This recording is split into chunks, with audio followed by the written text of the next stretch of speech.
Banana slam jam. Okay. I'm mostly playing carry now, looking to get better at carry. I'm about 4K MMR. I kind of climbed about, I don't know, 600 or so actually playing carry recently. And then I started spamming Phoenix to learn support and learn pull timings and stuff. And I dropped to about 800, so I'm back to about 3,900. But I have a few Wraith King games that I'm interested in. I think, you know, relatively like kind of moderately high level stuff I'm interested in getting better at, like knowing when I should be pushing towers more aggressively. Better like pull and like carry efficiency, basically farm Okay, efficiency. and is as it well, just especially it's with, just Wraith King today that you're looking to? yeah, that's the only like kind of games I have. I think I play other heroes as well, but for now it's Wraith King focus. Yeah, that's fine. It's kind of been my All good. really. Just want to make sure. So go ahead and give me the replay IDs in Discord. Yeah, so I picked it up recently, like I mean, pretty much since I was been quarantined again, so a month and a half, 2 months. Okay. So. Yeah, it's funny. I feel like this quarantine's been the best thing for my coaching business since forever. People actually have time to spend into Dota again, so they actually care about getting better. It's kind of funny how that works. Okay, so let's check this game out here. So you are Wraith King. You are going to be against Axe Sniper? Axe Lion? Yeah, I think I like first picked this because I wasn't really paying attention this game, and I was just spamming Wraith King at the time. So okay. So my question is, why did you buy a stick? Is my first question. I think the stick is against Lion. Basically, was the idea. I want it in lane later, and if he's spamming Battle Hunger, it would be kind of okay. And there's not that much like physical damage in the lane, so I normally buy a ring, and I didn't want that. Okay, it's interesting. Yeah, I don't hate it. I don't think Lion spams enough for me to warrant buying a stick. I also think I guess you're gonna probably level stun against Axe. We'll see how it plays out. You know what? If you have a reason for it, I can see what your reason is. It's okay. Yeah, I don't love it either, but that was my reason at least. Yeah, I think it's reasonable. 30 seconds to battle.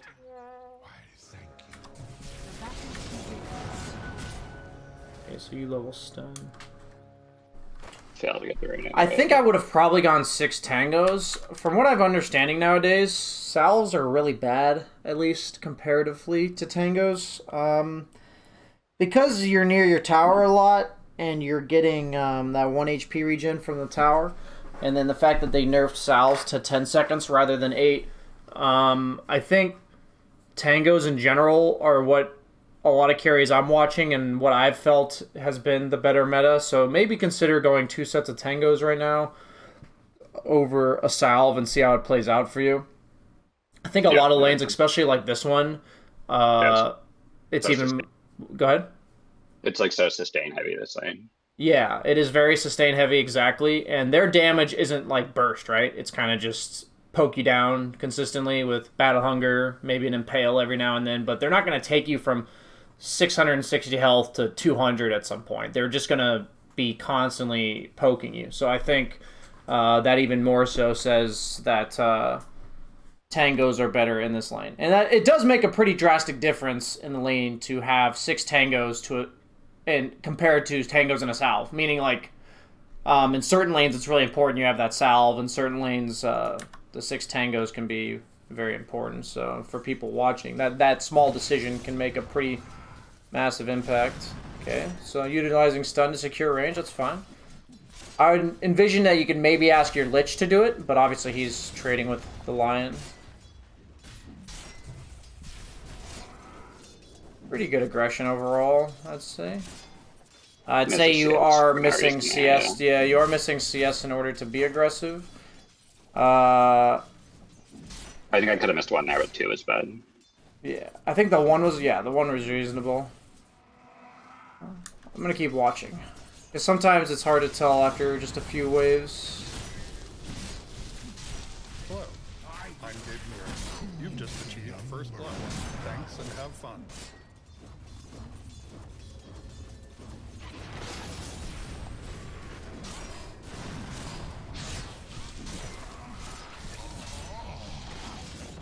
I got a little greedy here.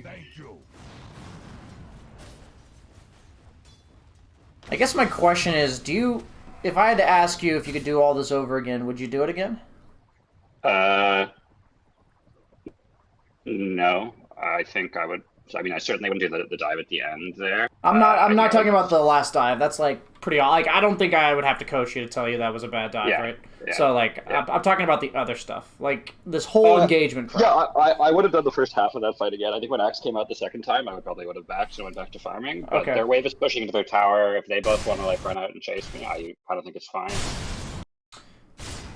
So the way I look at this situation for me, it does require coordination between you and your support. So if you're not getting the coordination, then it just doesn't matter. But I think this is worth mentioning to you. So right now, you're at a minute into the lane. And what would you say the lane is doing at this moment? It's important to ask yourself in a minute, by the way. This goes for support players too. But what is the lane What doing? is the lane doing? I mean, Yeah. it's pushing. It's pushing, right? So when their second creep wave dies before yours, I guess it would technically have to be the third creep wave if they get a deny. Because one full creep wave with no denies gives you level 2. With one deny, you don't get level 2. If Lich were to give you solo XP for this, you would get level 2. So I guess I'm kind of answering the question I was going to ask, but by you killing their first 2 waves first, what does that actually net you? Like, what advantage does that net you? An XP advantage and like a timing with skills, which they don't have. It's like a timing where you're level 2 and they're not, but it doesn't actually give you like an XP advantage in the long run, right? No. So would you say that one hero that's level 2 with 6 creeps is stronger or weaker than 2 level 1 heroes with no creeps? Stronger. Okay. So with that in mind, does your support need to help you when you have 6 creeps and you're level 2 and they're both level 1? No. So would you potentially agree with me that in order to make use of your lead here, meaning that you have now pushed the wave, that it would probably be better for your support to just pull at 115 and you are left alone on the creeps farming? Yeah. Okay, so this comes to the recognition of you and your support player. I think it's pretty hard in this bracket sometimes. It's even hard in the 6K bracket sometimes. Like, support players, shout out to you guys for being the most clueless dumbasses when it comes to pulling in the history of the world. I don't get it. Obviously, it does have to do with your cores, I believe, sometimes kind of feeding. Like, if you go pull, I think some supports, from what I've talked to, get a bit scared about this. But as a carry right now, I want you to do your best to be able to recognize this is what I want in lane. This is what I need. And so my question, like the perfect play here would be that you say something like, hey, lane's pushing, go pull. I'll be So do you level think he 2, should try I'm fine. he should try to double pull here? He should single pull at the very least and see what happens from there. Okay. There's a lot of options. It's really important. I talk about this a lot of sessions, but I'm trying to just rehash it to everybody. The pull camp specifically matters. Do you know why the pull camp matters? Like, what the camp is actually at the, like, what creeps are at the small camp? Do you know why that matters? I mean, because they could deal more damage if you have like nulls and stuff. You can pretty aggressively wipe out most of a wave. So I'm sorry, you cut out for a second. What'd you say I about? was saying because if you have like nulls and stuff, you can wipe out most of a wave pretty easily with denying. What do you mean by nulls? Like null talismans? Isn't that like null? Like it's one of the. Oh, I don't. Maybe they are. I always think of them as. I don't know. I don't call them that. They might be called that. Do they block I your think camp? that's No. the So unit they were. the ones that wipe out your camp are maybe the ghouls, the vools, the vow, like whatever. Maybe you're thinking of the same thing, the poison guys. Like that's how I call them. I just call them the poison guys, but that's fine. I'm not, that's just funny. I've never heard someone say that exact word. So yeah, like the poison guys, the harpies, they and the ghosts, the frost ghosts, they like shit on your creep wave, right? But like the Cobalt 4-man camps, they don't do shit. So what I do is if I'm a carry and I tell my guy to pull, I do try to check and see what camp he's dealing with. Because if it's like one of the Cobalt camps, I'll consider having him chain pull. If it's one of the other 3 camps, then I'll just say, hey, I'll know the whole wave's getting denied, and at that point we can capitalize on the lead. And what happens is if you deny that wave, your wave's going to slingshot into their tower, but then it's going to come back to yours, right? Like, well, that's what's going to happen because you have 8 creeps. It's going to shove into their tower, but then you're not going to have a creep wave for one wave. So then suddenly the lane's going to come rubber banding back. And the goal is that you just denied them an entire creep wave. If Lion goes over and contests the pull, you're level 2 while Axe is level 1, and he can't do anything to you, right? If Lion stays, then they're missing an entire creep wave. So you're leaving them with this like super awkward decision. If your support does not pull, I think your decision was reasonable to be super aggressive. But an explanation to you and all your supports, the reason why you don't necessarily want to not pull, like the reason why you want to pull here is because you are stronger, but utilizing that strength to like dive is a bit awkward because look at what the creeps are doing while you're doing this. First blood. Thanks and have fun. How many of your creeps died during that time? Like how many CS did Axe miss, right? He missed like maybe one. Maybe but one. then here it's actually pushing under tower, which is why I think it it pushes under tower right now, which is why I think like what I'm saying is, what do you think a 8K Axe player would have done here? Would he have fought you? No, he would have just let you kill his Lion, and he'd have all of these creeps for free underneath his tower. Like, I'm explaining to you because, yes, it looks okay, and I think you deciding to be aggressive with your lane like that is reasonable, and I don't want to tell you to not, because, like, having more creeps is a good situation to be aggressive, but I'm just trying to point out that it really doesn't feel good to miss 4 creeps to do all of this, right? Yeah. You're spending a lot of mana, you're trading a lot. Like, if both the carry and the offlaner are just getting levels and no creeps, who benefits more from that? Yeah, the Axe. Like, in general, it's almost always the offlaner. That's kind of the definition of offlane heroes, right? Like, they benefit a lot from XP. They don't necessarily need as much gold as carries do. So yeah, just wanted to point that out to you as something to consider in your lanes, because it requires foresight to be like, oh, this is my awkward decision. I either just can't play aggressive and the Axe gets it under his tower, or I play aggressive and miss 4 CS or whatever. All of this up until this point, I think, was reasonable. Like you said, I do agree with you on that one. So I'm definitely not telling you to start playing scared. Okay, so... Oh, well, that's unfortunate. But yeah, you definitely overextended, so... Yeah, it gets a little worse. Okay.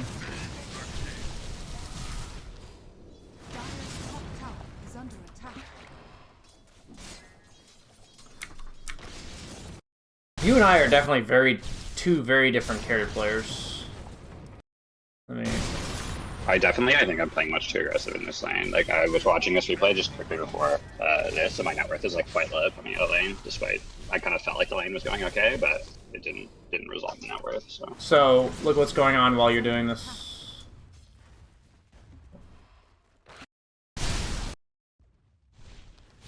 And yeah, I got nothing there. Dire's top tower is under attack. Do you see what I'm using as a basis for how good your decisions are or not, right? So this is something that I talk about in a decent amount of sessions. I would say maybe 20 to 30% of my sessions are people being too aggressive, which, you know, the other 60 to 70% are people that are being way under aggressive. So when I talk about kills on the map, we're talking like 15, 20 minutes into the game. How many of my coaching sessions have you watched? I'm just curious. A few. I think more of the regular stream, but okay, I got you. No, I asked for context. If you had to guess, if you look at your mini map and you get a kill at like 15 minutes into the game, what do you want the mini map to look like when you get that kill? I want there to be a available farm to be returned back to as like the Wraith King, I guess. Okay, that's true. It's hard to ask this question. I'm trying to lead you to the right answer. It's hard sometimes. Yeah. This is a weird question. My point is that if all of the lanes are at your towers, how many objectives and farm are you going to get off that? Like when you Like, kill no. somebody and all 3 lanes are at your towers. The same you would have got anyway. You're gonna get maybe the farm, right? But you're not getting any objectives, right? So when it comes to like creating superior split push pressure, or lane pressure, if you watch the best players in the world play against you'll watch like the Arteezys play against rank 100s or whatever. Every fight Arteezy takes, it'll be where all of the lanes are in his favor as best as he possibly could have done. And if the opponent team wins, they're not going to be near an objective.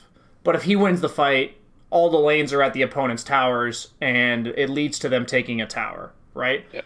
So my point is that by having superior lane pressure in the mid game, makes it so that every kill is that much more valuable. So it makes it so that you can have 8 kills as opposed to 20 kills and still be able to get the same amount of objectives. So when it comes to the laning stage, it's kind of like a simpler version of the same thing, where what's your main goal as a carry in the laning stage? CS, right? So why should you go for kills in the laning stage? If it enables more CS. If it enables you to get more CS. So usually the only time I like to fight the guy a shit ton is when, if I don't fight him, I'm not CSing anyway. Because for whatever reason, the dynamic of the lane sucks, where if I don't fight him, I'm not CSing. There's also lanes where you kind of have to constantly... I feel that's a little bit true with Axe, though, in this matchup. What I'm saying, though, is, if I rewind...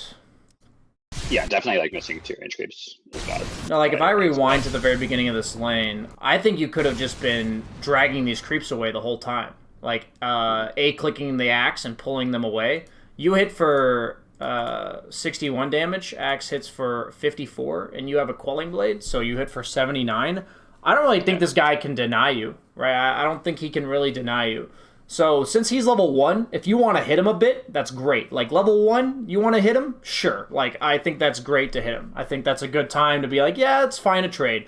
I've also played Wraith King and tried to hit people, and it really feels really bad. Until I'm level 4 or 5. That's kind of how I feel about Wraith King. I try to hit people, and my attack animation's pretty slow, and my base armor's pretty bad, so my trades level 1 never really feel that great. But so, here, I think it's okay if you, posture aggressively and stuff, but I would almost rather than you posturing aggressive on the Axe, I would rather, every time Lion steps up, I'd rather you actually walk at the Lion. Because if Lion and Lich are trading, and you think you're a bit stronger than Axe, especially since Battle Hunger was on cooldown, and you probably knew that because he used it on you, or used it on Lich or whatever, if you walk at the Lion, what does that force? What does that force from the Lion? I mean, yeah, he has to run away. He has to run away, so that's going to allow the Lich to effectively hit him 2 times or so, right? Without getting hit. Would you agree with that? Yeah. So I think in this particular case, you trying to trade a lot with Axe is actually really bad, because what's happening between the 2 supports would be way better if you just walked at the support. This wasn't something I initially noticed, but it did feel a bit off to me what you were doing in this lane. This is definitely a lane where, because Axe doesn't threaten you, but I don't think you really threaten him that well, Lich is preoccupied nuking the Lion. If that was a support shaker, by all means focus your energy on the Axe and force the Fissure to defend him or whatever. But in this case, I think Axe doesn't really help the Lion. He doesn't defend this Lion. So, now. Once he gets level 2, yes, he does, right? He can drag creeps and make sure he's spinning you while he's chasing you and all that kind of stuff. But I feel what I've watched a lot in this lane is your priorities of what you're doing is just off. So, in this case, I definitely think bullying the Lion was the better call. I think a lot of 4K, 5K carries, what they can learn is how effective it is to actually just walk at the opponent's support when they're trading with your support. It really does have a massive impact on the net effectiveness of the trades between your support and theirs. And then if your support's out trading theirs, usually that results in winning lanes, in general. Especially Lion compared to Lich. I think Lich is supposed to be way stronger than Lion. I think a lot of your I think you basically need to pay really close attention to when creeps are dying. Because that one pot shot you took on Lion, like, you would just never try to take that pot shot if you were paying really close attention to the creeps. We're gonna go ahead and fast forward here. We already saw this. Okay, so you come back out. Same thing here, like, I don't mind you being aggressive a bit. This is a situation where you stunning right here and dishing out some damage is great. Why was that great right here? I mean, because creeps aren't dying. Because your own creep was dying, so what happened while you went for this trade? Yeah, he misses CS. He missed a CS. So you already used your stun. You know, your hero is cooldown based. Almost every hero in the game has some sort of cooldown base in the laning stage and in general. Even if it's like a 15-second cooldown, stop being so like your pants are on fire. You know, like you're just running at this guy with the sense of urgency of like damnation. Like you're ready to fuck this guy up. You know, for me, it's like that was actually a good trade here. I don't want you to feel like you can't hit the opponent. This was great. You utilized your stun. Your Lich nuked. He missed a creep in the meantime. Great. Like, because of what's going on with the creeps, this was a great use of abilities that won you a trade. Like, do you need to kill this Axe? Like, look at his items. Yeah. Does he need to die here? No. No. Like, would it be nice? Like, if you had your stun available still, should you chase him right here? Yeah, probably. Right? If this was like 2-second cooldown, yeah, for sure. Chase him and just stun him real quick. But in this case, you've done your job. Now go back to the creeps. So that's like the discipline you're definitely missing. And in the early game, when it comes to like trading with the Axe, it actually made it so that you when it comes to trading with the Axe, it made it so that you were like missing CS while trading. But if you're like posturing aggressive on the support, you're actually not going to miss CS while you're doing that, because you're just going to like walk at the support briefly. And if he's really out of position, then sure, miss one creep and like kill him or whatever. But you know, that's later. In this case, something you can also consider if you really want to chase this far is you should be clicking the Axe right now to make sure these creeps chase you. Instead of going to your range.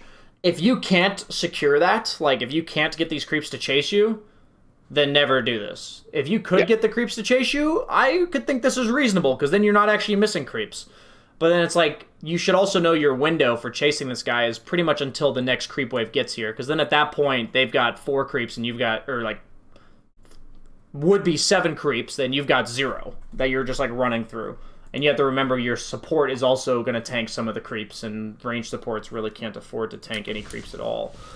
Notice how your Lich is like tanking creeps this entire time. Yeah. Yeah, that your Lich pays the price for this one.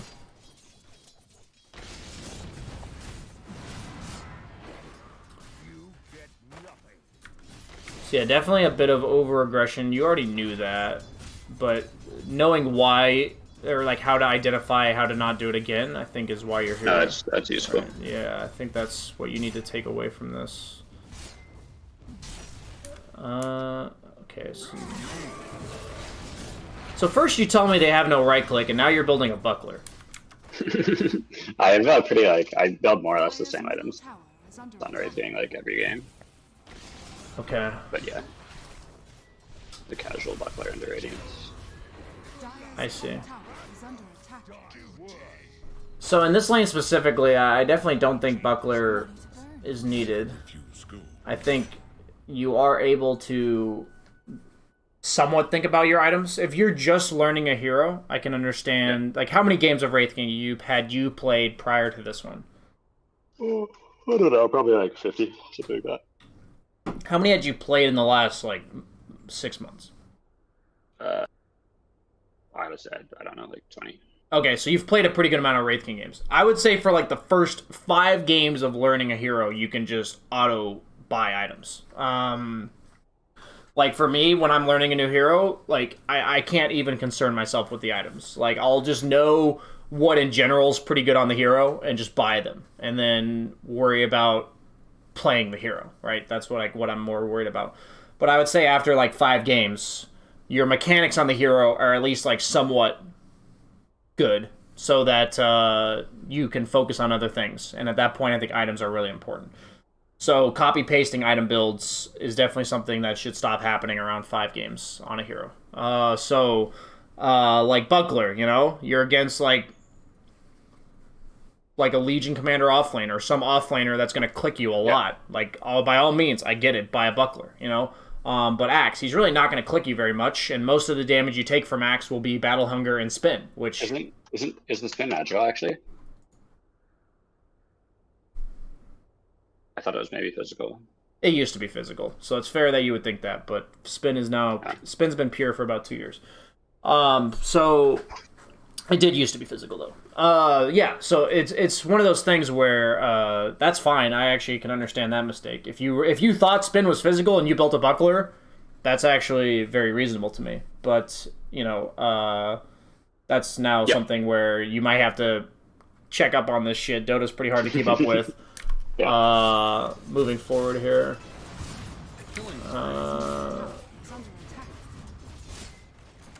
Okay. But I'm actually happy if you're telling me you thought Spin was physical and you bought a Buckler, so that's actually pretty good. Okay. Yeah, I should just be seeing it.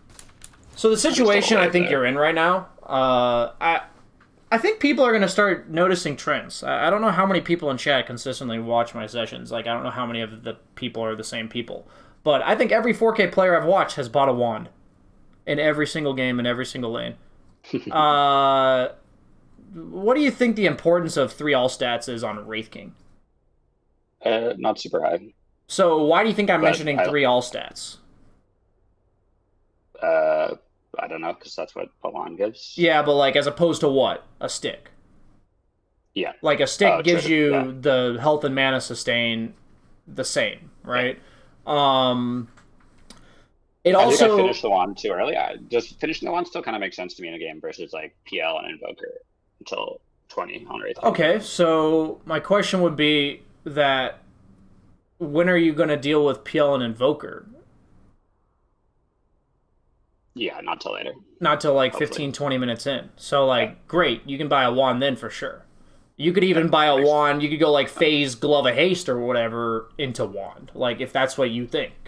The point is, like, if you're buying it for other heroes, then you buy it when those other heroes are a part of your game, right? Because the lightning stage is like your own isolated universe, right? And sometimes that universe, like the universes will collide where people start roaming on you at like 5-7 minutes into the game. And if your items were only based on your lane opponents and you realize maybe I needed an item based on somebody else in the game, I'm going to name a perfect example. If I'm actually going to see what you think here. If I'm a Morphling and the opponent has a Zeus mid, what item should I strongly consider buying? I mean, like, Hood, BKB. Early game, laning stage, small items. Early game, Zeus mid. I mean, Wand. But what would you buy against Zeus that you wouldn't buy otherwise? Sticker. People are saying it. It's Raindrop. Yeah, I said Raindrop. Oh, I didn't hear you say Raindrop. Maybe I'm just high. My bad. So yes, Raindrop, right? And it's like, I learned that the hard way. You know, most of these things you only have to learn once or twice. You know, you're Morphling, you get gone on, and then you get Zeus ulted from across the map and die. And you're like, oh, I wish I had a Raindrop there. Apologize for not hearing you there. So yeah, that's just a perfect example where sometimes other lanes bleed into your hero. But in this case, what I watched is you played super hyper aggressive and you missed maybe like 10 CS over the course of the first 5 minutes because of your aggression. And then you built items that don't actually help you farm. Like, aren't you going to be farming for the next 15 minutes now based on the timings you have? So it's like items always tell me how you think things are going to go. Like, that's what they always tell me. So, because that's the only thing you can adjust in the game, right? Items and skill builds, technically. I think most people have a pretty good idea of skill builds. Sometimes it's like way off, but most people around your bracket will always have skill builds pretty good. So, in this case, I just see your items and I'm like, he plans to contest the lane. against Axe Lion with a potential roaming Invoker, and yeah, he's a Wraith King. So like, when are the creeps gonna get hit? I don't really know when that is. So I think a lot of this game you've already like kind of like I played a Wraith King game maybe like a month ago. It was one of my first games back from ESL, and I like did something kind of similar, and I'm like, holy shit, I just ruined my game. I'm gonna have like a 22-minute Radiance or some crap.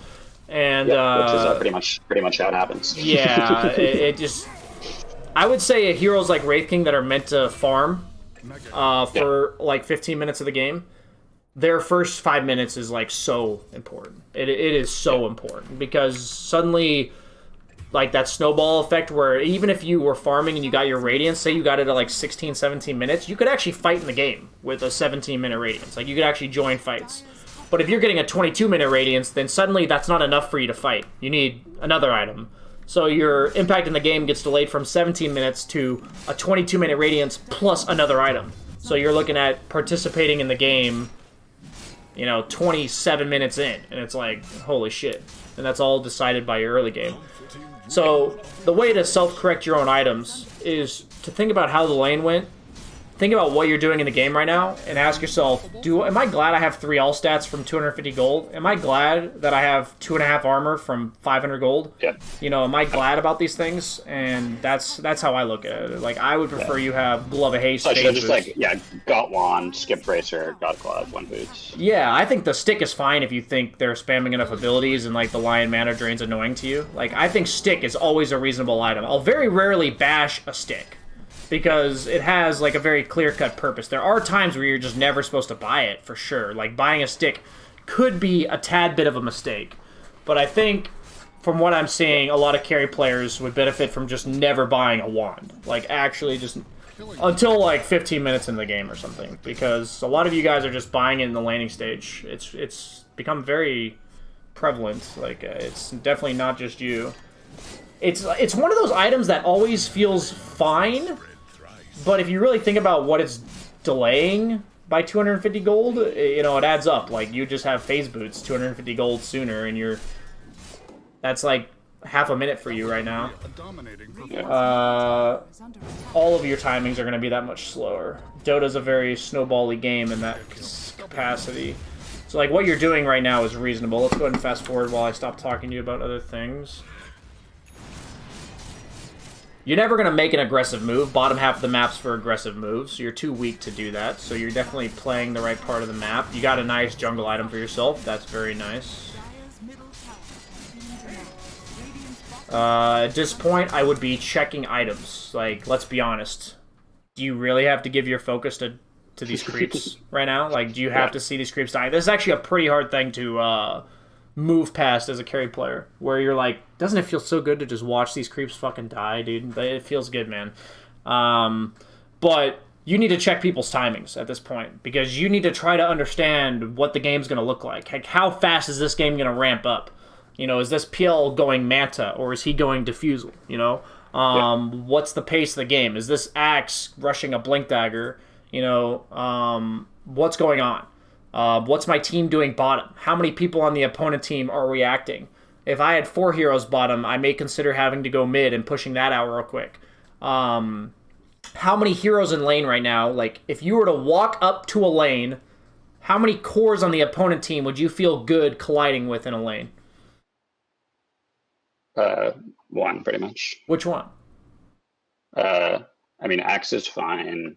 You would feel good about colliding with Axe? Like, wouldn't he just walk at you and battle hunger you? And what do you I think I can stand in the lane against Axe right now, actually. I would disagree, but if he was low health like he is, maybe. Well, like, I think if I'm Axe and I see a Wraith King with your amount of farm, I would just battle hunger you and run at you. Because if you think about it in that case, if neither of you are hitting creeps, who benefits? Yeah. Right? You so, can see like, the axe has like 1 point in battle hunger. It doesn't really matter. Like, that's usually that's pretty accurate though. Like, it doesn't matter if it's 1 point. It's still 12% movement speed and slow and shit. I would just run at you. Yeah. Like, my point is, like, are you gonna run through me when I'm an Axe to get to the creep wave? No. No. So, like, if you run into me in a lane, isn't he just gonna run at you? Like, shouldn't he just run at you and then you're not farming?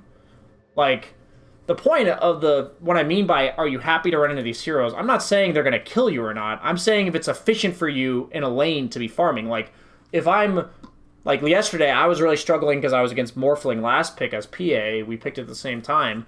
And if I show in the lane, the Morphling, who was ranked 2, obviously very good player, just showed up in my lane every single fucking time. And he would, like, what can PA do to Morphling? He's got, like, 20 armor, and I'm talking, like, super early game, like, right now.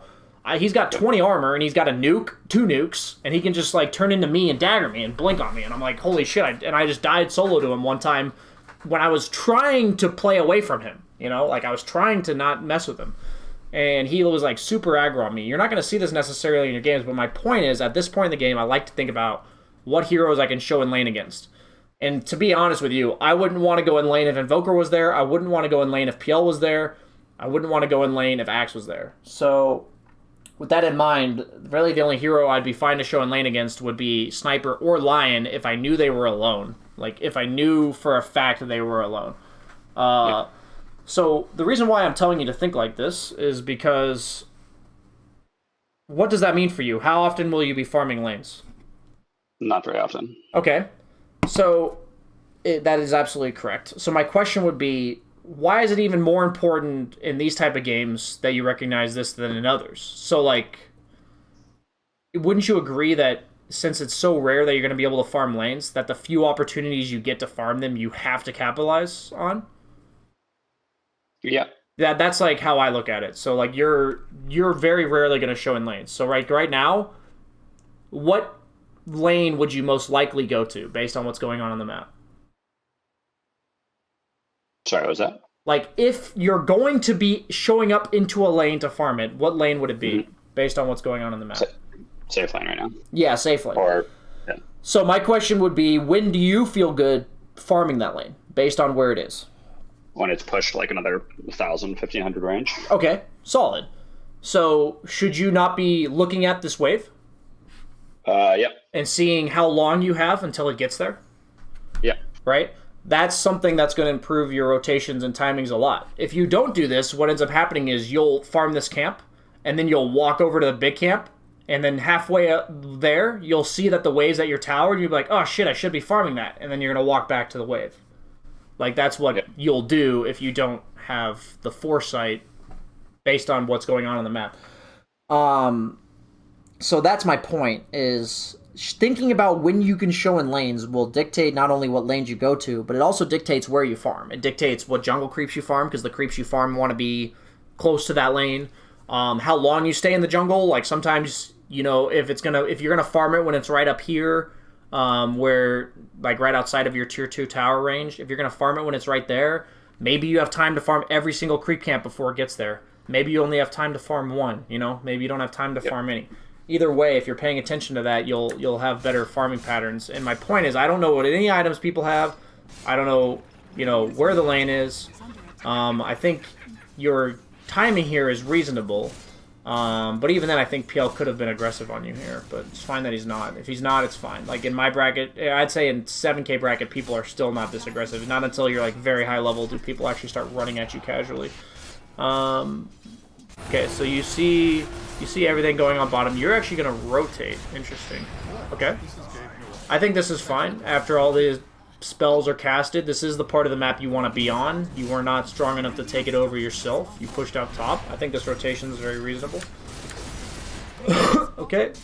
So now we're just going to stay here for however long it takes us to get a Radiance.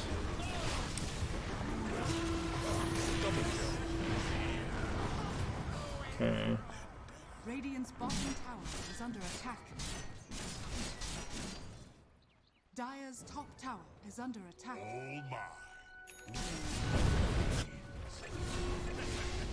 Eyes out.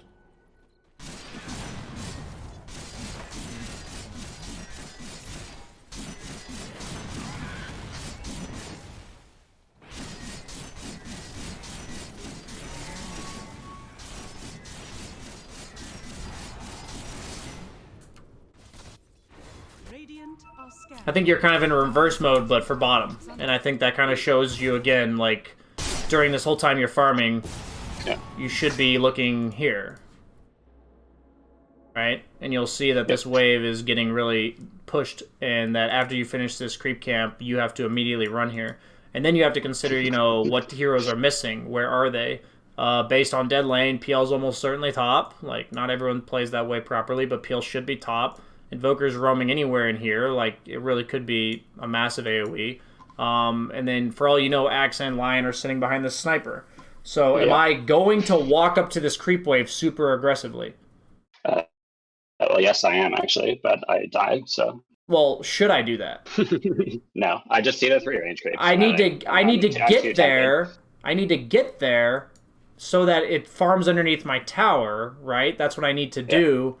But I also need to think, like, you know, what's the condition for me showing on this lane? Like, who do I need to see? What makes me feel good to show in lanes? And if you don't think like that, you're just going to randomly feed. Like, that's what's going to happen. You're basically taking it. You're playing the efficiency game, and you're taking the crapshoot that nobody on their team is there. So what happens here? So I see him.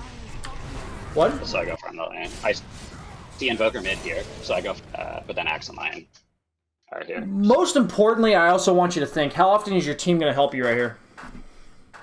I mean, based on where they are on the map, never. What's there to gain for your team bottom right now?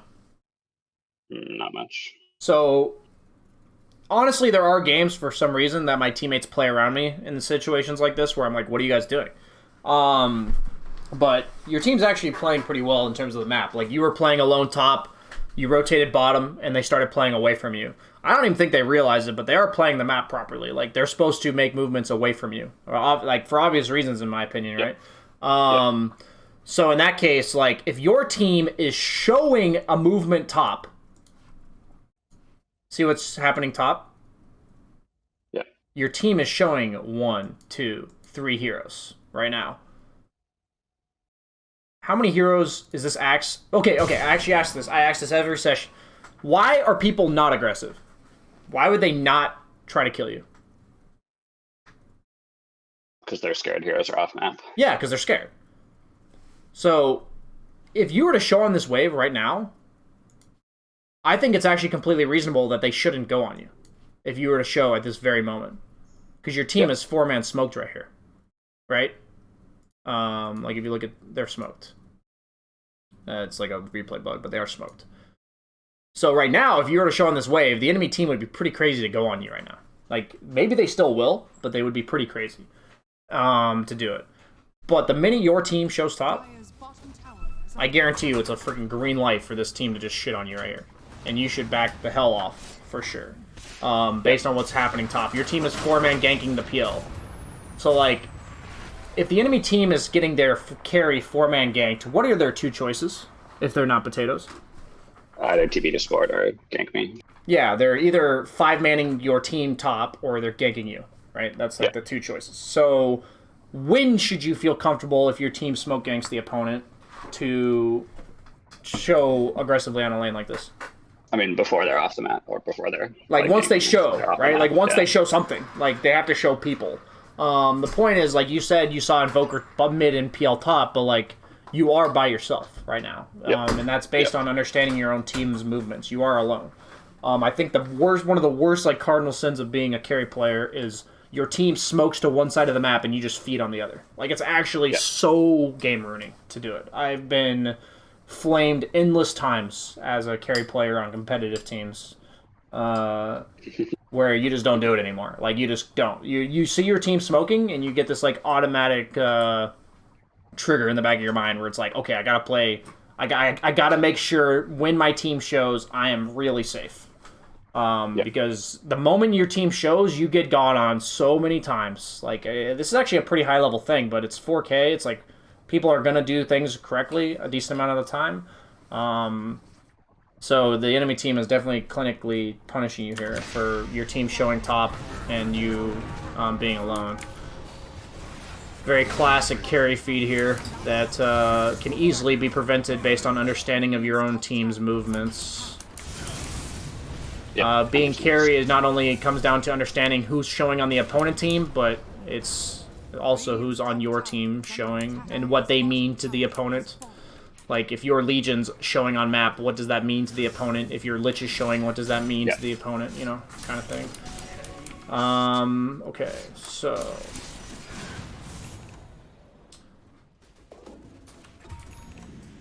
I think the parts of the map you're playing are correct.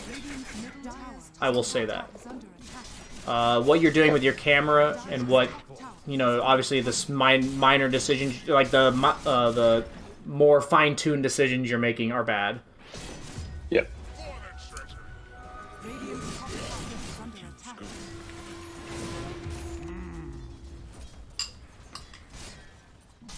The average player does not understand how much decision making actually goes into like how far on the creep wave you can show and like what camps you farm and stuff. And if you don't have this decision making, you're pretty much just leaving yourself where you're going for the efficient play, and if enemies happen to be there, you're just gonna die.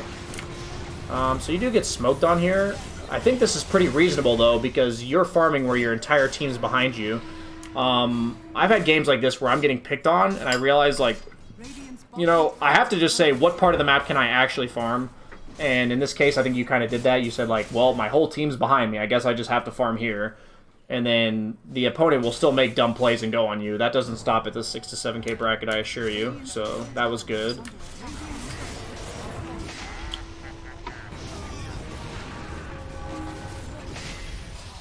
Do you remember what I said at the start of the game? When I said you're, like, 6 minutes in, I said your timings get delayed? What that effectively does to you? Yeah. Yep. What did I say? Can you, like, repeat to me in, like, the best way? I mean, it just pushes back all the rest of your timings, basically. It makes it so that 17-minute radiance that you could have fought with at 17 minutes, you can't fight with at 22, exactly. right? Yeah. You definitely just learned this lesson, you know? I obviously, it's a replay, so you couldn't, like, adjust or anything. But this is exactly what I'm talking about, where... you have to try to recognize what it means to have certain power spikes on items. So it's like when somebody asks me, go ahead. I genuinely don't think that fight was that bad, except my team blinks on top of me after I die, and they get triple stunned by Lion, and we all die. I'm telling you, you are fucking insane for walking at this tier 1 tower.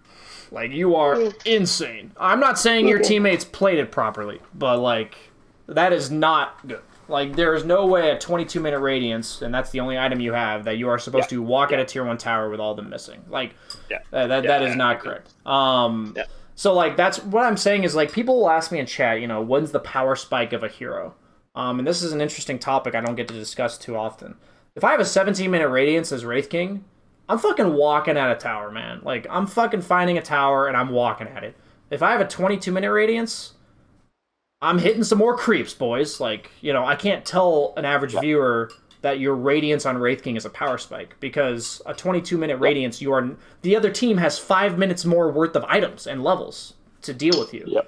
Maybe they have a pipe. Maybe they just have, you know, an extra 10 strength each because they all have 3 levels or whatever. You know, it's like, it's not nearly as scary for you as a power spike. So, is it terrible for you to fight? No. But is it terrible for you to, like, present yourself on a tower? You're not strong enough to, like, just walk at a tower and get gone on. Like, you're not strong enough for that yet. So, obviously, like, that's stuff you need to learn. But it is really important to not just think black and white about, you know, if I have this item on this hero, I'm powerful. It just doesn't... Dota's not that simple. It is based on when you get that item. It's based on what heroes you're against. You know, somebody yesterday told me, when is Terrorblade's power spike? I'm like, sometimes Terrorblade's unkillable with just a Manta. Sometimes I need... Manta, BKB, Scotty, Butterfly, and then I feel strong. You know, just depends on the game you're in. So, right there, it's definitely just based on your own timing of how late it was. So let's see what ends up happening here. Guys, like I said, I really don't mind if you guys fight.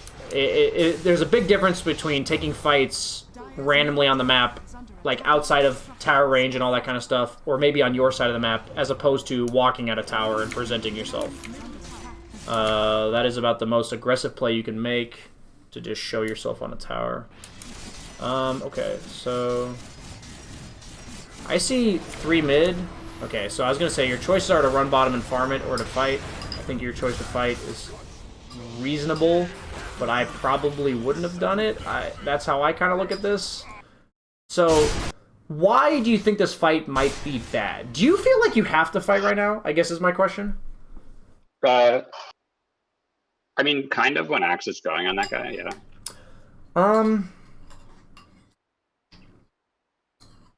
How do I word this? Okay, so can we come to the agreement, at least now, after we've talked about it, that you're in I'm willing to fight, but I don't really want to fight mode? Yeah, I'd definitely rather farm right now. Okay. So there's like a lot of different, this is like it's like a scale from like 1 to 10, right? Where 10's like, God, we gotta force the fucking issue, and 1's like, I can't enter a team fight. You're somewhere around like a 3 or 4 right now. Where, if it's like a good fight, sure, you're glad to show up. But otherwise, you're definitely defaulting to farm mode. So my question for you would be, in those type of modes, what's going through your head? Like, what are you thinking about being like deciding factors for fighting or not? I mean, where they are on the map, like if we catch out 1 or 2 of them, I'll definitely take that fight. I don't want to take a 5-man fight. I don't want to have to miss like camps or waves. So if they kill 1 or 2 of your teammates, why would that concern you? Like, I mean, they could probably take mid tower off of it, which okay, would be not great. I've talked about this before. Does mid tier 2 tower on either side do jack shit?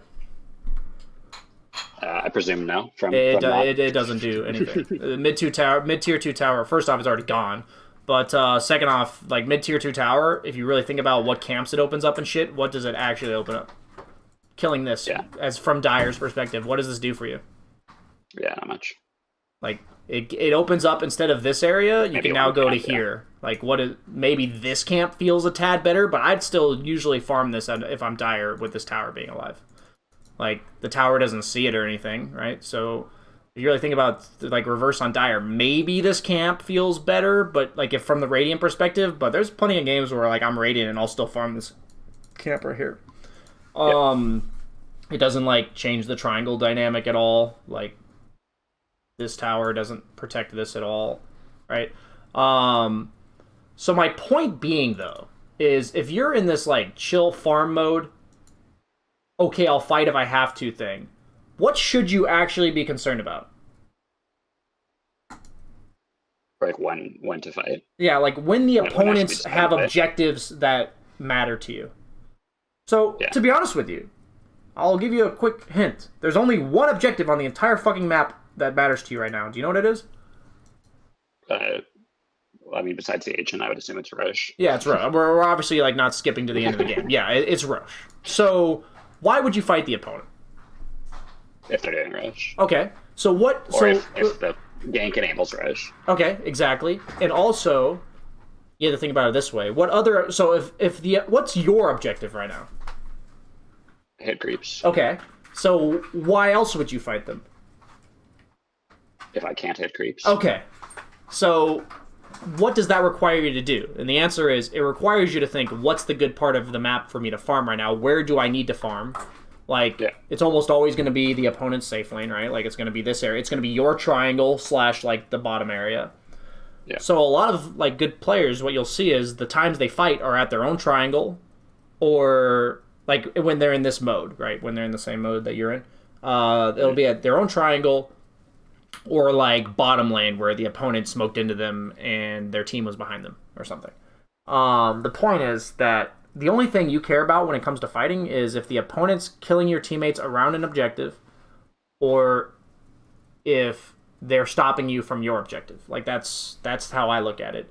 And so the reason why I was originally hesitant to this fight, honestly, you could have killed 2 for 0 here, and I still would have been like, I don't know how I feel about this.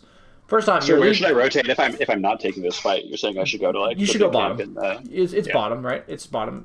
You should not jungle, right? Like when there's fights, when the enemy team shows, you should immediately choose to fight with your team or go to where the best lane for you to go is, right? Whether or not that lane is something that is efficient for you, or whether or not that creates pressure. Obviously, ideally, you choose the one that creates pressure, but there's not always an option that creates pressure. Yeah. My point is, though, having a good idea of where you are on the scale of 1 to 10, I'm thinking to myself right now, why the hell is my Legion showing in lane? This guy's a Papega. I'm not going to enable this behavior, and I'm not going to show up to this shit. Like, that's how I would think about this. Like, look at what PL's doing, right? Even if you were to get 2 kills for 0 there, PL's just farming. It's like, if you think about the opponent carry, if he's like a gyro and he's like running around with his team, maybe you're more inclined to fight a bit. Maybe. But like, you're dealing with an enemy carry that is not fighting right now. And you are fighting, it's like, can't your team try to handle this game 4v4? And if they don't, so be it. Like right now, I think what your team is doing is like, pretty much just a result of all your previous mistakes. Like, if you hadn't died mid and that last one, the map would just look different. At this point, it's like the map is just so closed off that the opponent is invading everywhere. This was a nice kill. Like, you kind of have to battle your way back onto the triangle, right? If you can't control your own triangle, like, you have to just... You have to do whatever it takes to control it. Spider legs are a very nice item here. Obviously, you have some serious mana issues against PL, Lion, Invoker. Okay. Notice how I don't mind this fight. Why? Because before this fight, were you able to farm anywhere?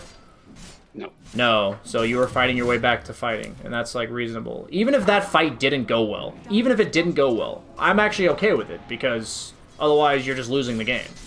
Like, you're actually just going to lose. So... I would have preferred the spider legs, to be honest with you. I think your issue right now is, like, mobility and getting caught. You do have BKB, so I guess it's a bit better. I probably would have preferred the spider legs myself, but to each their own. Yeah, I don't think it's a terrible decision, but I think versus Axe, I want to get the Titan. Titan Sliver is a nice item, so I'm not gonna bash it and say it was wrong. But since you're in farm mode, I would almost say you could have, like, the spider legs on you now, and then when you go to fight, you could have the Titan Sliver.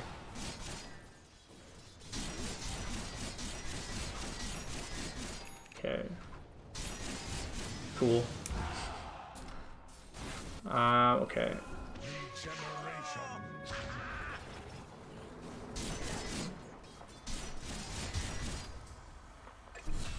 Radiant's bottom tower. I think at this point, I would really like you to go a Shadow Blade. I think what's awkward for your team right now is that Legion kind of has to go first. And I don't even think Ember feels, like, safe enough to give Legion that information. Do you know what I mean? Like, where Legion's trying to scout out, and she has to go first, but how does she ever really get the jump unless you have a ward there? The way I look at fights for you is if the opponent's focusing you and your whole team's around and you have BKB, like, coming out of the reincarn, like, that's okay. Like, you have 13 armor, it's not great, but I don't think AC really changes the dynamic of the fight. I think AC is more of a... I don't want to say it's a luxury item, because it does address an issue on Wraith King, but in this specific game, I want you to think about, like, how your team's going to win fights. And I think it's going to come down to you guys having the superior vision advantage. They have two backline supports that really need to die. Like, really need to die. And there's really my thinking is my Ember this game, I think, has, like, Ags, like, Maelstrom or something, or, like, a relatively, like, low physical damage build. So I wanted to just build, like, damage output. I would say if you're going to build damage, that Mjolnir's just strictly better here. I know you want armor. Peel honestly doesn't do that much damage when you are BKB'd, because most of his damage is diffusal, and that doesn't obviously hit you in BKB. I can tell you from Peel's perspective, like, as a Peel player against Radiance, especially when you're BKB'd, I don't do very much damage. You know, he's missing 17% of his hits. His diffusal's not doing any damage, which his illusions are pretty much all his diffusal. Like his illusions do virtually no damage outside of the diffusal. So my point is that I just want you to consider what I'm saying. It's not always perfect, but think about approaching fights in a way that you're going to win them. It also helps you play the map. So I think what you're doing on the map here is good. Pressure the tower a bit. Back off. We're going to make sure we get to your other replay. So I'm going to fast forward a bit here. I wouldn't have really expected that. Nice smoke by them. You did have a ward, so... It's fine to kind of have to pop your BKB there. They are going to get Roche off that, though.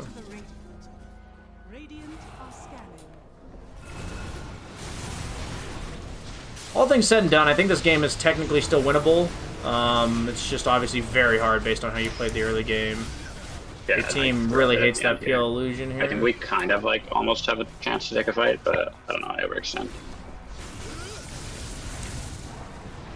Yeah, you definitely can't walk out of base. So I think a better answer about your Shadow Blade purchase potentially so you have like all of the components of your AC pretty much, right?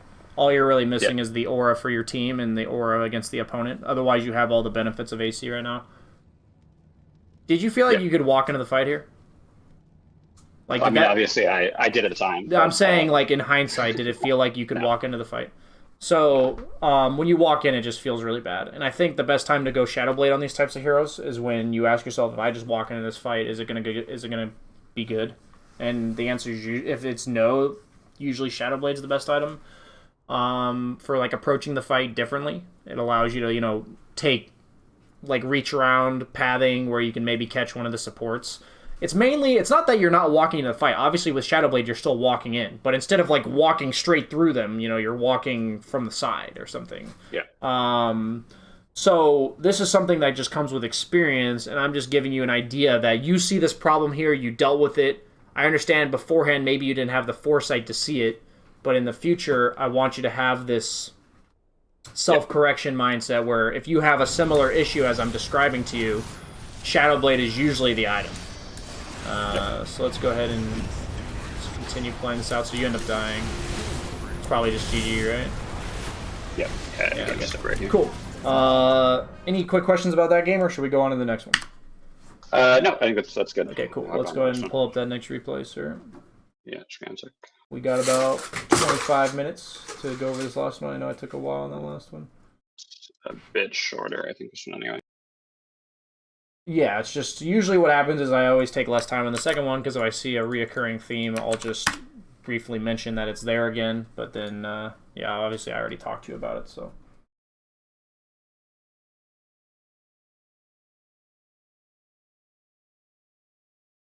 Okay, so you guys end up winning this one. I'm gonna see. This was like a pretty easy game all around. I actually just didn't have that many ranking games for the last couple of weeks because I've been playing support. I see. That's funny. Support players either go hyper passive or hyper aggressive when they change to core. It's really funny. It's like it's like nowhere in between. I used to play offlane. Okay, that makes more sense why you're aggressive. Offlane was a thing where you all just like leached XP at 1,000 range, and that was all you did until offlane versus a tri-lane. So yeah, I'm still very much kind of working out the meta. I see. Yeah, I figure you're playing a lot of catch up. You didn't know Axe was pure damage, so yeah, understandable. Okay, Snapfire. I'm trying to do a coach session here. Okay. Okay.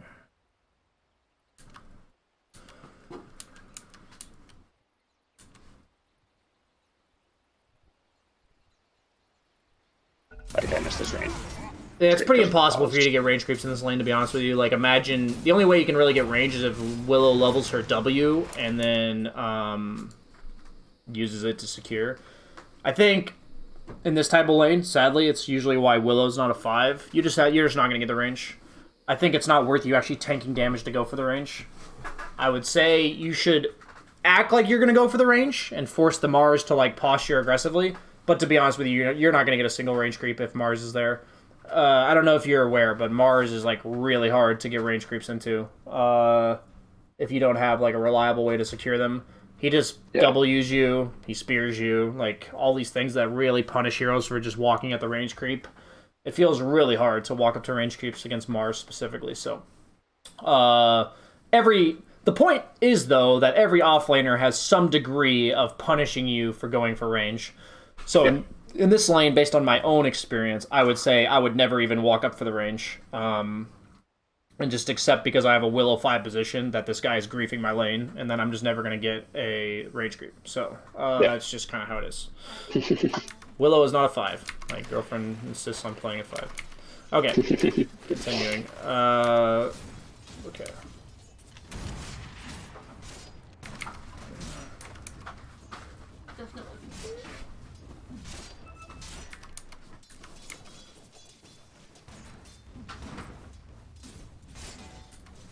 Yeah, you're just not gonna get range creeps. It's fine. It's life. I would be telling my Willow to pull. Definitely seem very clueless in general. Supports on pulling. Yeah. So yeah, he is gonna pull. A little too late, but it's fine now. Like it's better now than never. But that's about the only way you're ever gonna get a range creep. So you did get one. Emphasizing to supports, it's just almost always better to pull at the 15-second mark. The dynamic of the lane is just such that you pull, the lane pushes back out by about the minute mark again, because you pull at the 15-second mark, it pushes out by the minute mark, and then you pull again at 3:15. Notice the lane dynamic right now. What's going to happen is, so imagine we're like rewinding one creep wave here, where, you know, your support pulled at 2:15 like they were supposed to. This is technically the 2:45 wave right now that you're seeing the dynamic of. And then what's going to happen is it's going to go into your tower, and then the wave's going to then shove out, right? What happens is the support can't pull again at 3:45, but they could have pulled again at 3:13. So this dynamic is now going to lead to the lane pushing out. So what I'm telling you as a carry player is it's that much more important that your support pulls, and they need to know this, and you can try to tell them. I wouldn't bitch at them, but I would try to tell them. If they don't listen, you know, just accept that your lane's not very good. You actually kept it outside of your tower, so, and the other team is not being aggressive at all. So I would say, like, if I was this Mars, I would have ran at you and forced you to take it under your own tower. Like, so as an offlane player, what they can look to do to punish you is to know exactly what I just said and force it underneath your tower. And so all I'm telling you, obviously, since that was kind of like a coaching session for this Mars who played it incredibly poorly, is to just look out for that. But if the opponent's going to let you keep it outside of the tower, like, great. Like, that's fine. If they're going to do that you played that right. You're supposed to do that, but he's not supposed to let you do that. But the point is, if you know what he's supposed to do, and why, then anytime he doesn't do it, you can, like, capitalize on the fact that he's not doing it. So that's great. Okay, so their abilities are casted. Yeah, okay, that's fine. Stepped over a bit and got a little harassed then. So you do go for the wand buckler again. Once again, I think the wand's just too much. You can go for the stick if you want, but you just have other items you need. Yeah, that makes sense. I'd say agi carries care way more about 3L stats than strength carries in general. Like, that extra 3 strength goes a long way. The extra 3 damage also goes a long way on agi carries, much more than it does on strength heroes. Thanks and have fun. Okay. A little bit of back and forth going on here, and use feed. Cool. Yeah, that was greedy. I should have waited. Here.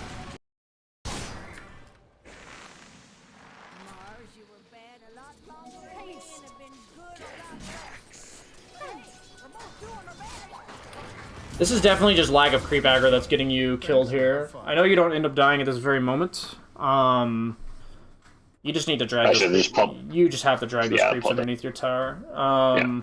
So you knew exactly where they were, right? Like, you knew they were up here, like in the trees. This is a great example of creep aggro requiring you to drag the creeps away. It also gives you the information while these creeps are dying. If the opponents proceed to run at you, then obviously what do you have to do? Run away. You run away. If the opponents don't run at you, you know, the creeps are right underneath your tower next to your range rather than out where they are. It makes a pretty drastic difference, that like 400 to 500 range that you drag those creeps, right?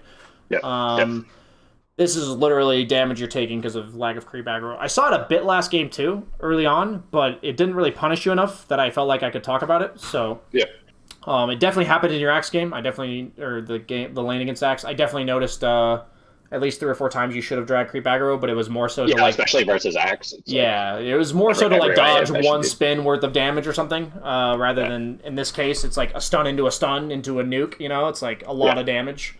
This is a situation where if they catch you, like they catch you, right? Like they're going to do a shit ton of damage to you if they catch you. So the creep aggro is even more important in this case than it is in the other.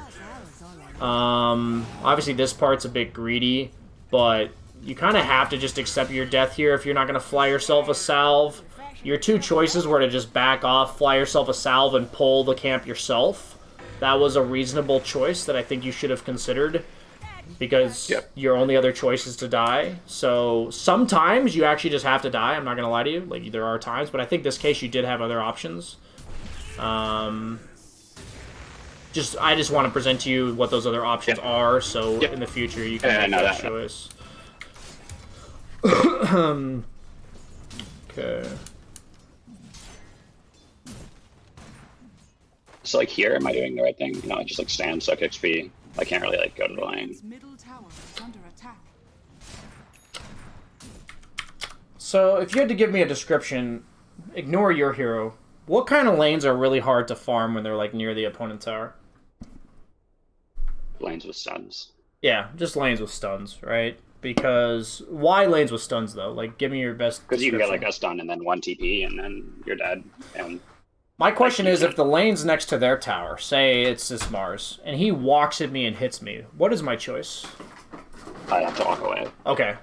So, ignore that he could actually stun me. What does a hero with stuns effectively do to you when the lane's out to that far? Pushes you.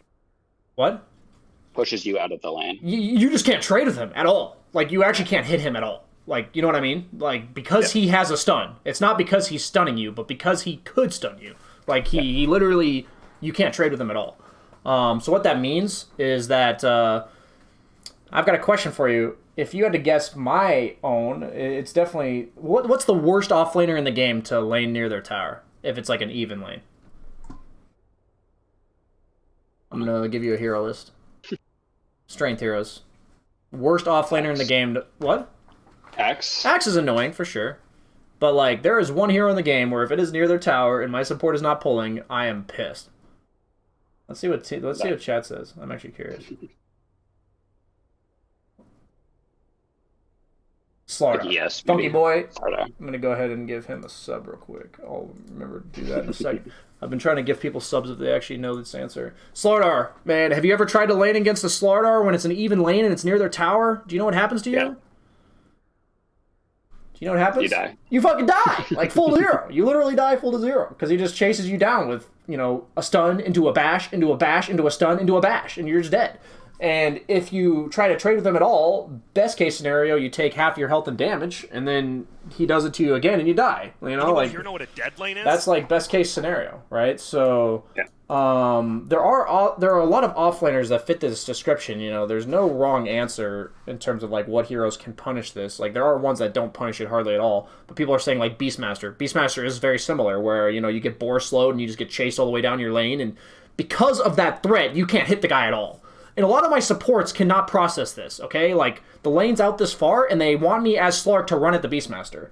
And I'm like, I actually cannot run at this guy. Like, if the lane's out here, if the lane's near my tower, sure, I can run at the guy. Because I can retreat to the safety of my own tower. And he can't, like, threaten to do, like, 400 damage to me as he's chasing me down. So it's really important that you recognize that yourself. And you're saying, like, you know, I'm just sitting here. Is this correct? What is your other option if your support's not going to do it for you? I mean, just farm the wave. Like here. Wouldn't you feel better about making the wave go back here in the first place? Yeah. So what could you do? Pull. You could just pull the small camp, right? Like, you just have to go pull the small camp.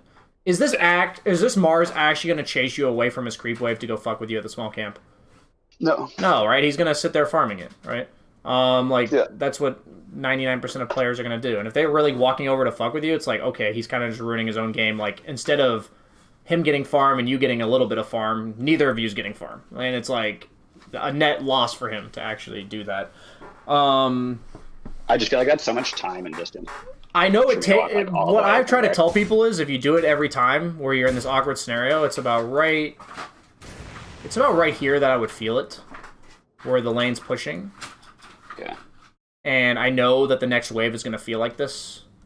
That I am yelling at my fucking support to run over there and pull. And if my support does not pull right here, because obviously he's going to miss it now, you're being aggressive, that your choice is now to pull at 645. Like, that's all you can really do, right? And at this point, it's already kind of too late. You're just kind of sitting here. So I think you could have even farmed that, like, 1 or 2 creeps. And I just want to give a public shout out. Like, this is like I'm on a platform where there's 799 people watching. Why, Willow? Why do you just refuse to walk over here and pull this camp? Why do you refuse? It is in all my games. It is in all my games. It's actually in all my games. In 6K bracket, when the lane's this far up against stuns, that you refuse to just walk over here. I don't care about this pull. Let them have it. I don't give a shit. Like, this poll is fine. Fine. It's actually fine. Like, this poll is actually fine that he did this. But then just walk over there. Just walk over there and pull it. Like, why? Why do I have to convince people to do this? Okay? My point is, as a carry player, if your support's not doing it, you have to do it. Like, it is an inefficiency that you are suffering because of your support. It's also something that you could do if your support leaves. Like, there are games where your support actually is supposed to leave, right? Yep. So in lanes like that, if your support does leave, it is your job to do this. The point is that you need to recognize in situations that it's important to do this, and if your support doesn't... I should have, assuming like the support wasn't going to pull, I should have left this lane at like... At 6:33, you should have gotten that one creep that you got at 6:33 and then walked over. Okay. Yeah, because like at that point I'm thinking to myself, how long can I stay in lane? Like, how many creeps can I soak or get maybe one last hit, and then I walk over. I can just tell you that accepting that brief inefficiency in order to fix the lane always pays off. Okay. Like, even like in this case, I would say 5 to 10% of games, you're just going to randomly die when the lane's out here. Like, the enemy mid's going to rotate on you or something, you know? Like, some random bad shit's going to happen to you because you're out this far. Whether or not that's you taking 500 damage, whether or not that's you getting ganked by the enemy mid. Like, something... Like, there's just such potential for random bad shit to happen to you when the lane's this far out against 2 stuns. Like, it's just really hard. Even though you're level 5 and they're level 4, right? It's still bad. So the fact that they're letting you get those 2 creeps like that was pretty insane to me. They're just not supposed to do that, and I wouldn't ever rely on them doing that. But the whole idea is that if you pull the lane back, what does that allow you to do? Farm safely.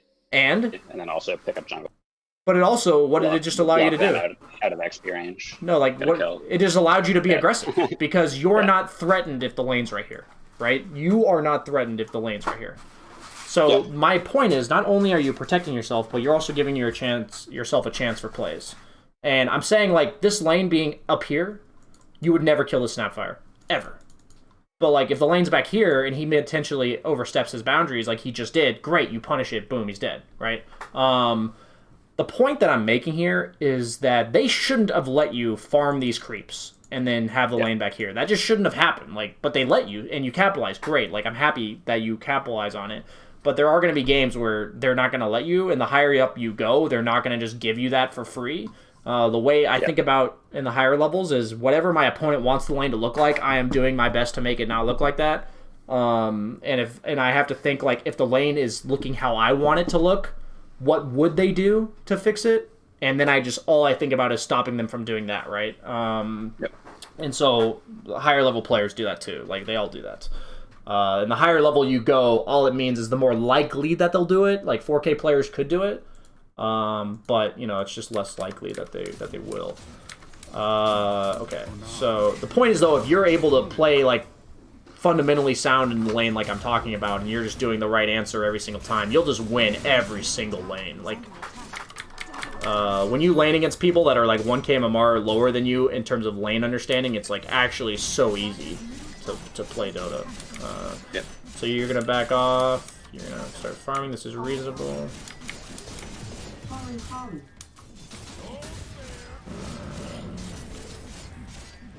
Still a bit scary for you to be playing up this far. I'd be very nervous if I was against the Mars with 6. He does have no mana, but I don't even think I've seen you check that. I think I hit 6, so that's why I was really... And I had like 10 launch charges. I guess it's like... I don't think they can kill me twice. Okay, that's reasonable. Like, I guess. If you think that, you know what, fine, that's fine. If you think like that, I can work with that decision. You know, I think if they were better players, they probably could have. I think... Yeah, I think if you want to push your limits like that and you believe like they won't kill you, then go ahead. If you've thought about all the ways they'll kill you and you don't think they will, then sure. I know I play a bit paranoid based on good players, and I don't want you to assume everyone's bad and play accordingly, but if you really don't think their heroes could could kill you, then by all means push the limits. But the minute that some scenario has been proven that they can kill you, then don't do it again. That's how I would describe it. So you end up getting a tower. This is nice. Obviously, a way better start than last game. Is anti-mage a hero you mind showing in lane against? Kind of. For what reason? Because he has mana burn. And okay. So does he alone kill you though? Probably not. No. Okay, so if anti-mage was clearly alone, would you run to a lane that he was in? Yeah. Okay. That's all I'm asking you. I'm just asking you a similar question to last game, right? But if you knew anti-mage could get ganked for, you probably don't want to show in that same lane, obviously, because he burns your mana. But it's just a point where this game it's a lot more straightforward. I wouldn't mind showing in lane against Clinks. I wouldn't mind showing against either of their two supports, and I wouldn't mind showing against anti-mage. Obviously, this is not considering where everyone else is on the map, but it's like, in the last game, if you walked up to PL, Axe, or Invoker, that did not feel good at all, so... Yeah, you just die. Sometimes it's not just that you die, right? It's like, if you and anti-mage... Should I be trying to be in lane more right now? I think if you're allowed to jungle and the opponent's not going to force objectives, that you can be content doing what you're doing, but at the same time, like, if they were to ever show 4 heroes or 3 heroes on one side of the map, I would really want you to be in lane on the other side. That makes sense. My point is, if I saw like 4 Radiant heroes mid and an anti-mage top and you were jungling, I would be really upset. That's like what I'm trying to get at here. Is like, my point is, if you're farming lane, you're then not only farming that lane, but you're also going to stop the anti-mage from farming it. Because, like, I'm not talking about kills. I think people think too much in extremes. I'm talking about if you and that guy just walk up to creeps and hit each other, who benefits? It's like, you're 100% trading better than an anti-mage if you are just hitting each other, right? Like, at this stage in the game. Maybe you don't think like that, but, like, you hit for 200, and you have, 14 armor and skeletons, and he's got, 9 armor and 150 damage. It's like... I know it sounds like... All I know is if you and anti-mage were to click each other, you'd win. So, yeah, definitely. And something to consider thinking about.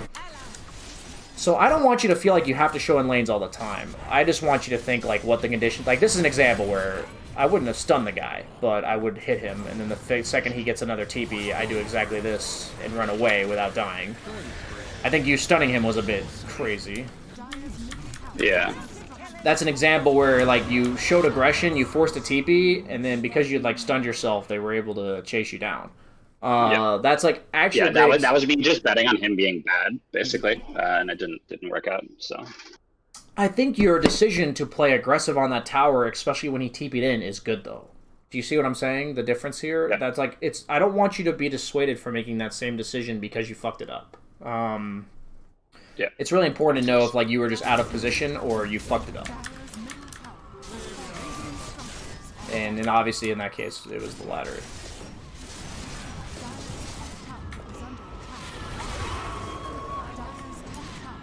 I would probably prefer Broom Handle over People's Gift. People's Gift is what, like 13 attack speed and 2 armor? Maybe. Yeah, I definitely think close. It's close. Looking at kill it and stuff now, which is definitely better. I just think the People's Gift would probably be too. better on somebody else, though, is all I'm thinking.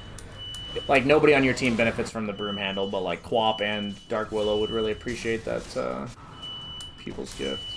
We do have to wrap this up pretty quickly here, but let me... Yeah, I think it's pretty straightforward. I would not say it's straightforward. I want to see what you do.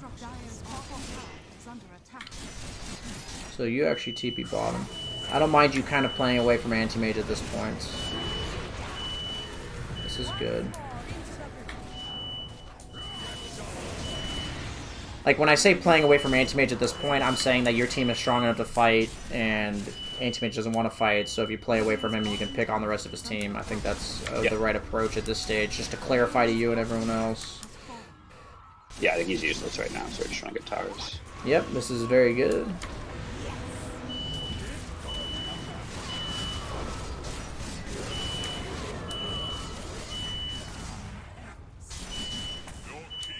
Yeah, it looks like you know how to play. Like, based on your laning stage and how aggressive you played, it would make sense to me in the mid game you would know how to play if you're supposed to be aggressive. You're pretty similar to me. You seem to know what to do when you're ahead, but you're rather clueless when you're behind. I think I've gotten better at it myself, but it's like still a work in progress. I am naturally a very aggressive player as a carry. Like, I want to be making stuff happen. But having to be told to to just not do anything and farm is really hard. Obviously, they overcommitted on you there. You're on the right part of the map. They like ganked you, and you're a very survivable hero. So I don't really think you did anything wrong there. You just good. And obviously, you dying is fine. You guys killed 4 heroes. If you had done that in the top half of the map, I may have been a bit upset. Yeah.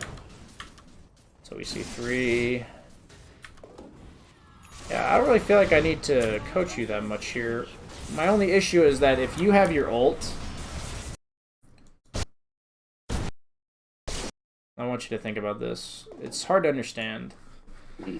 Who's the best target for them to go on from your perspective? Me. Okay. So that applies in fights, but doesn't that also apply on the map? Yeah. So with Anti-Mage being dead right now, and your teammates being the way they are, where should you go? Yeah. Middle. Or what? Where's a place on the map that puts you between where they are and the opponent? Wouldn't you say top is more aggressive than mid? I mean, top is, but then I'm so far away from My it. point, though, is that's your other option. My point is to put yourself in a place that is more aggressive than your teammates. It's actually something that a lot of 6K players that I was playing with on my Smurf do not understand. Like, they don't get it. It's really easy to explain, and like once you know it, I think you can just do it better. But I like to think when it comes to farming, who do we want the opponent to run into? That's why, like, the best support players in the world, when they're playing Ogre, they will literally plant themselves between me and where the opponent would come from. And that's how they become, like, gank tankers, right? Because they know, like, the carry's not strong enough to get gone on yet, and they know they're kind of just a useless support at, like, 20 minutes into the game. And if the opponent's going to smoke gank, they want to get caught. And I think it's, like, pretty obvious when you lay it out that you're the hero that wants to get gone on right now, right? So how aggressively you can put yourself on the map, I'd say top is the absolute most aggressive, and walking towards the mid lane is your second most aggressive. And I'm just telling you that's, like, what you should be doing right now. That's, like, your 2 options. Because you're putting yourself in a situation where if the opponent goes on somebody, it's going to be you, right? And that is exactly what you guys want. Notice how last time that happened, 4 of them died and you died. Like, 4-for-1 trade. But in this case, your teammates are mid making an aggressive play and they get killed, right? It really is like a situation where it seems good to just jungle and be like, team, don't farm. But the anti-mage is dead. You guys shouldn't be content playing your own jungle, right? Like, you should be invading their map, not necessarily killing them, but you should be... have you heard my coaching sessions? When one team's in control, what's like the most noteworthy thing that happens on the map when one team is winning? I don't know. Like, they get control of the map. They place wards. Mid lane gets pushed. Okay. Mid lane is at the opponent's side of the river. If you are winning, mid lane should be at the opponent's side of the river almost every time. I'd say 95%. So think about it that way. If you're winning, that mid lane needs to be across the river. Like, it really does. Unless, like, you're taking an objective or some shit, Like, if you were all top pushing it and mid lane came across your river, like, don't feel like you can't push top because of that, you know what I mean? But, like, when the map's just getting farmed, that mid lane needs to get pushed. And it needs to be the right heroes doing it. And it needs to be the right orientation. Like, your co-op should never be in front of you. Like, that should just never happen. That co-op needs to understand that. You need to understand that. And these type of things don't happen. But, like, if you walked through the river there... I feel like my logic here was that our mid lane wasn't pushed. Therefore, by the time it was pushed, AM would be back anyway, so I should just... You're not doing it to take a tower. It's just map control. Like, if the mid lane's push, you have to think about all the information that's presented to you. You have to think about what the opponent anti-mage has to do when he respawns. Just take it into consideration moving forward when you watch better players when they're streaming and stuff, how often when they're winning, like, what their emphasis on the mid lane being pushed is and all that kind of stuff. That's the best thing I can tell you. There's a lot of implications randomly. But I just want to tell you, if you're ahead, it should be of your utmost concern that lane gets pushed. So yeah, you're going to turn this into an objective. This is all good. They can't fight you yet. You keep stunning anti-mage, questionable, but whatever. And this game does look pretty straightforward from here. Okay, so we're going to wrap it up here. Do you have any final questions about things I didn't mention No, or things that was all pretty useful, I think. No, that's great. Thanks. Okay, awesome, man. Appreciate you signing up, and best of luck. And hope it works out, that anything I said can maybe help. All right. See ya.